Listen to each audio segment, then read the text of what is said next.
Hi, it's Chris with Sanderson Test Prep, and I wanted to take a couple minutes today to introduce a few teachers who are new to online teaching to a couple tips to make sure that your online instruction goes as smoothly as possible. So right now, with what we're facing with coronavirus, we have increasing numbers of school closures and increasing amounts of online teaching needed. And a lot of teachers are being thrown into an unfamiliar environment, aren't really sure where to get started, what the best practices are when you're teaching or tutoring online. So this is really geared for you, and I want to try to keep this as simple as possible. You can purchase a 4K camera and get professional, lighting both for, the front and back lighting. You can get, high quality microphones. There's a lot of things that you could do if this is something that, you really want to do on more of a permanent and professional basis. However, if you are scrambling right now and just saying, oh my gosh, I'm told that starting Monday, for example, I have to teach classes online and I've never done this. What do I do? Then here's a couple simple tips to really optimize what we can provide for our students in order to make sure that the online experience is as effective as possible. So let's take a look at tip number 1.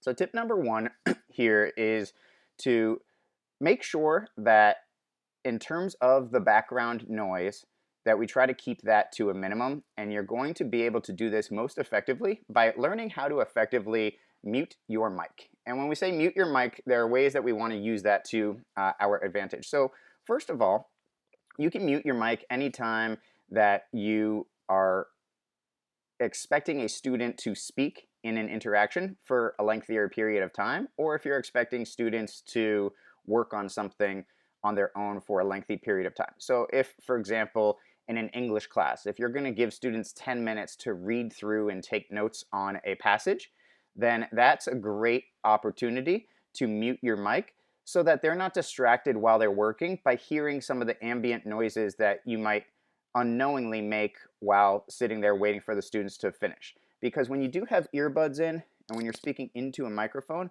a lot of those noises can be very piercing. They come through a lot more significantly when you're speaking directly into a microphone than they would in person in a classroom setting. So get comfortable knowing how to mute the mic so that if your students are working on a passage, you can hit mute and they don't hear excessive breathing, inhaling or exhaling. They don't hear you smacking your lips if you're chewing a piece of gum or something like that. So some of the ambient noises that you might hear from the background or from you yourself as the teacher, you can avoid those becoming a distraction for students by learning how to mute the mic. Let's take a look at tip number 2.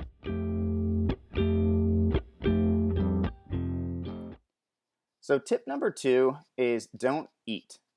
And again, this should seem obvious most of the time in a classroom setting in school. Teachers are not sitting at their desks chomping away on their food while trying to teach a class. However, when you're at home, it is easier for us to sometimes forget or be a little bit more lackadaisical about our professional standards and let our guard down a little bit.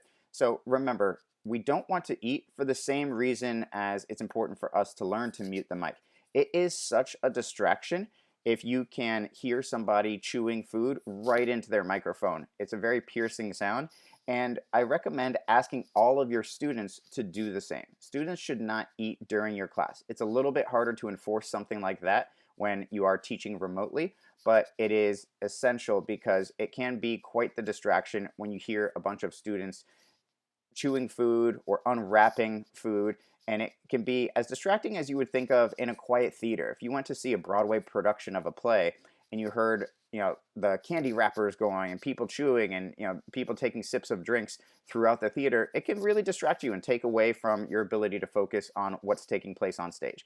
So make sure that we put it into practice ourselves as teachers, and also ask your students very kindly not to eat during their classes so that it can minimize the amount of audio distraction that you have in the room. Let's take a look at tip number 3.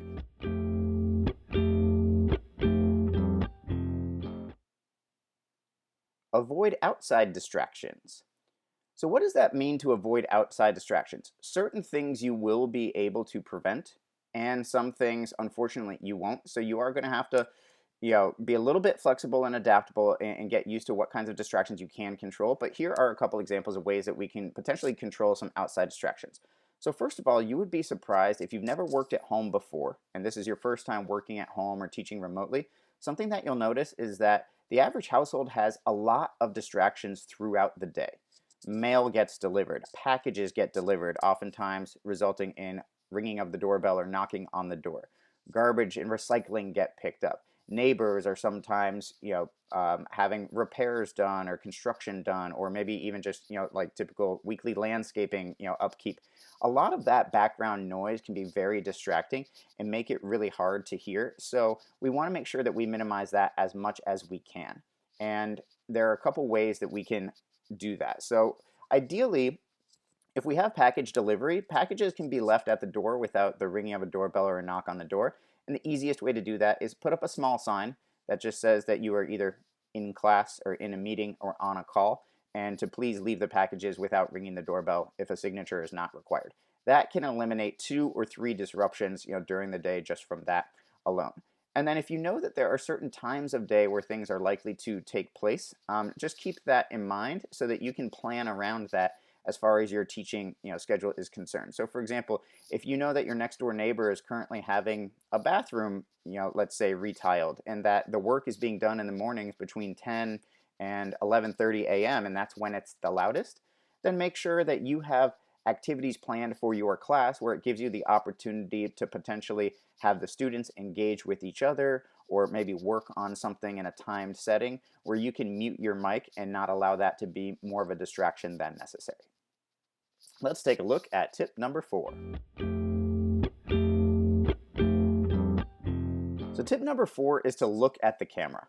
And that sounds obvious, and if you're using a computer right now, for example, this is just being recorded on a laptop with the built-in webcam. So if you're using something like that, it is pretty easy to look at the camera because your computer is what's in front of you. But a lot of times if you're using more than one screen at a time, or if you're using a computer but then you have extra materials, a lot of times when I observe teachers teaching an online class, I'll see something that looks like this, where you have a teacher with the camera over here in this direction, and then the teacher's materials are on another screen this way. And so the teacher's teaching the entire class like this, facing in another direction rather than looking at and speaking to the students. So just make sure that you're aware of where your camera is and try to arrange your setup so that the materials that you need to look at are in front of you so that you can maintain as much eye contact as possible with the students. Students can learn much more effectively when they feel that you are speaking to them and engaging them, as opposed to when you are looking elsewhere. Let's take a look at tip number 5. Okay, let's take a look at tip number 5, which has to do with lighting. So the camera is going to be a little shaky here because I am going to move around different parts of the room, but I want to give you a little overview of basic lighting principles so that you can make sure you pick a good spot to get set up. So right now I'm in a room that has one window that provides natural light, and then an overhead light, and then a few lamps on a desk. And I want to show you how they each impact the way that the lighting works. So right now, if you have a window, you want to sit facing the window or multiple windows. And you want to make sure that you're at an appropriate distance. So as the natural light comes in, it's going to light up my face because it's coming in from behind the camera towards me. So if you go very close, then you can see that it's almost too bright and it's a little bit harder to see effectively. It's almost blinding. If you move a little too far away, it starts to get a little darker, a little darker. And worse, what a lot of people do is they say, oh, well, the camera needs the light, so I want to sit with the camera facing the window. And let's look at how that looks. So if you do that, you oftentimes see something that looks like this. So you get that kind of silhouette, like feature where you've got this, it looks almost like you're in witness protection or, one of those, kinds of undercover videos. So we want to make sure to maximize the way we benefit from the lighting. Sit facing natural lighting if you are using natural lighting, and just make sure that you test it out and get the appropriate distance away so that it's easy for students to see your face, but that you're not too close where it's too bright or too far where it's too dark. Let's take a look at what that lighting will look like when sitting at a desk without the natural lighting. So here we are at a desk with 2 small lamps. So these are $10 lamps that I ordered on Amazon, and they can literally, it comes with a clip so they can clamp on to the edge of a desk. They have even smaller ones that you could, if you wanted to, clamp right onto your screen. So those should be sufficient for giving you, again, enough basic lighting so that students can see you, which is really the important thing. So that's one thing to keep in mind when it comes to lighting, is that make sure the light is coming from the direction of the camera towards you rather than from behind you. If lighting comes from behind you, that's where we get that silhouette look that we saw when we were standing right in front of the window, and that's something that we want to avoid to make sure it's easiest for students to see us during their lessons, whether again it's a classroom setting or one-on-one setting. You want to make sure that it's easy for students to see you and any information that you're trying to share with them if you are going to be teaching at home, let's say in front of a whiteboard. Up next, let's take a look at tip number 6, and this one is going to be a tip that really might change the way that we teach in an online setting or remote setting that is a little bit different from what we need to do in the classroom. So make sure that we take advantage of this next tip. And finally, let's take a peek at tip number 6. So tip number 6 is to try to have some form of engagement every 30 seconds. And let's talk about why that's such an important marker time-wise. In a classroom setting, again, when you're with your students in person, you can assess the students' level of understanding and interaction in a lot of ways outside of requiring verbal or written responses. So you can look at a student, see if they're looking up at you and maintaining eye contact, or see if they're looking at a book on their desk and doing the relevant coursework. And when you're teaching students remotely, it's a lot more difficult for us to assess whether or not students are really engaged in learning. So you want to ask questions roughly at least one every 30 seconds that requires some type of engagement or response or interaction from a student.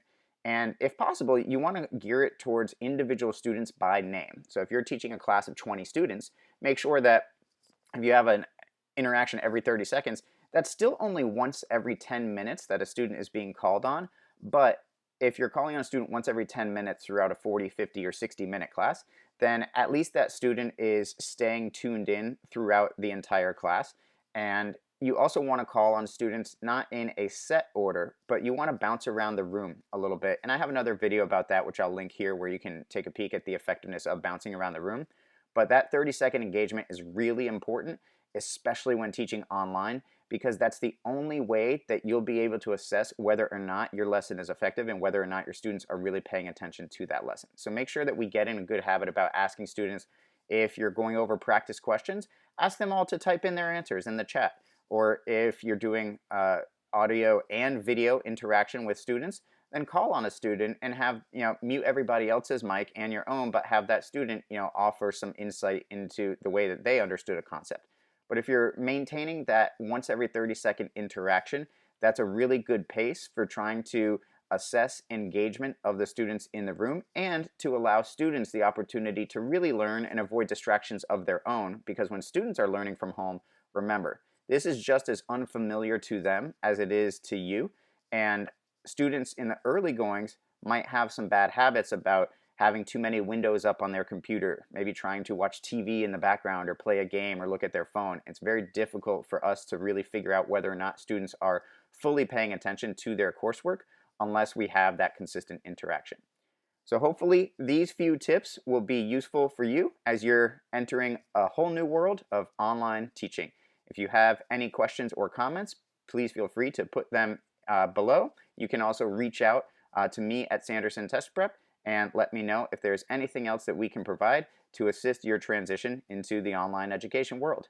Thanks so much for watching, and have a great day.